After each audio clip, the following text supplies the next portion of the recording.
করতে জুলাই পদযাত্রায় আমরা আপনাদের রাজারহাটে উপস্থিত হয়েছি। শুধু আপনাদের নয়, এটা আমাদেরও সৌভাগ্য যে আমাদের এই উত্তরবঙ্গে ডক্টর আতিক মুজাহিদের মতো একজন মানুষ আমাদের এনসিপিতে রয়েছে। আপনাদের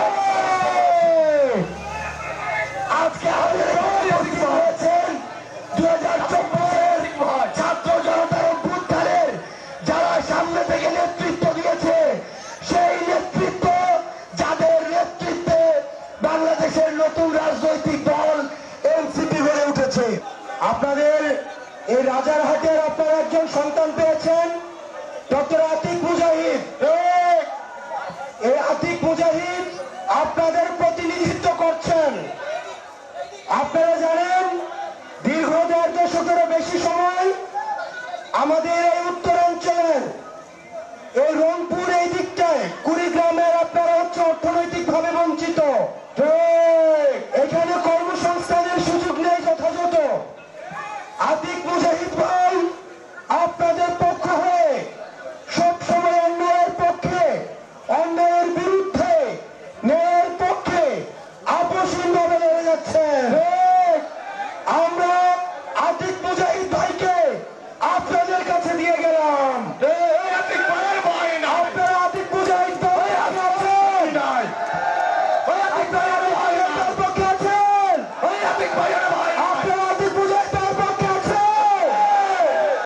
এই কুড়িগ্রাম বৈষম্য, অবহেলা, দুর্দশা এবং বঞ্চনার আরেকটি নাম হচ্ছে এই কুড়িগ্রাম। ফলে কুড়িগ্রাম এই সীমান্তবর্তী এলাকা, এইখানে আমাদের বৈষম্য দূর করতে কাজ করতে হবে।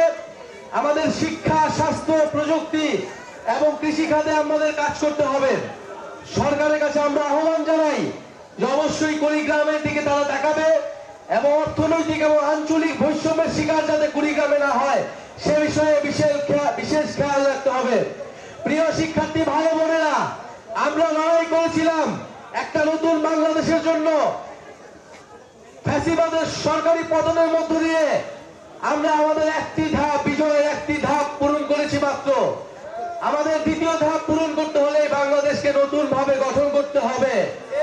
ইনশাআল্লাহ আমরা গঠন করব, এই বাংলাদেশের জন্য আমরা কাজ করব ইনশাআল্লাহ। আপনাদের রাজারহাটে আমাদের এনসিপির যুগ্ম আহ্বায়ক ডক্টর আতিক মুজাহিদ রয়েছেন। ইনি আপনাদের পাশে দাঁড়াবেন, আপনাদের সমস্যার সমাধানের জন্য কাজ করবেন। আমরা আশা করি আমরা আবারও আপনাদের মাঝে আসব, আপনাদের কথা শুনবো। প্রিয় রাজারহাটবাসী, আমি আপনাদের সন্তান। আমি শুধু বলতে চাই